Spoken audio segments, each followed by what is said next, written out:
Hello OneMinuteLab। आज की इस वीडियो में हम ये देखेंगे कि AWS CLI में हम EBS वॉल्यूम से किस तरह से अपना स्नैपशॉट क्रिएट करते हैं। तो चलिए इसके लिए चलते हैं हम अपने AWS कंसोल की जानिब। जैसा कि आप देख सकते हैं इस हम अपने EC2 डैशबोर्ड में आ चुके हैं।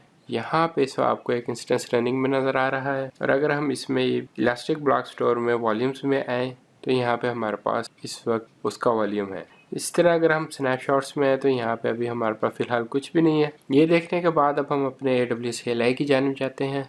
जैसा कि आप देख सकते हैं इस वक्त हम AWS CLI में आ चुके हैं। यहाँ पे आने के बाद आपने अपने AWS क्रेडेंशियल से लॉगिन करना है और अगर यहाँ पे मैं चेक करना चाहूँ अपने वॉल्यूम्स को तो उसके लिए मैं कमांड दे दूंगा AWS EC2 डिस्क्राइब वॉल्यूम्स। जैसे ही मैं हिट एंटर करूँगा तो मुझे ये इस रीजन में दिखा देगा जो मेरे पास वॉल्यूम होंगे। यहाँ पे अगर आप वॉल्यूम्स में देखें तो वॉल्यूम आईडी मुझे उसने दिया हुआ है। यहाँ से मैं उसको कॉपी कर लेता हूँ, ये मुझे आगे रिक्वायर होगा। अब अगर मैं यहाँ पे इस वॉल्यूम की मदद से स्नैपशॉट क्रिएट करना चाहता हूँ तो उसके लिए मैं कमांड दूंगा AWS EC2 क्रिएट स्नैपशॉट और आगे मैं उसको उसका वॉल्यूम आईडी बता दूंगा।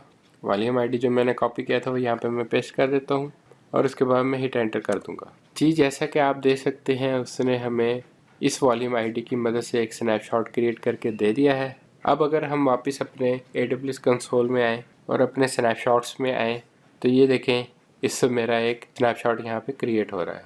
उम्मीद करते हैं आज की वीडियो आपको पसंद आई होगी। मिलते हैं अपनी नेक्स्ट वीडियो में।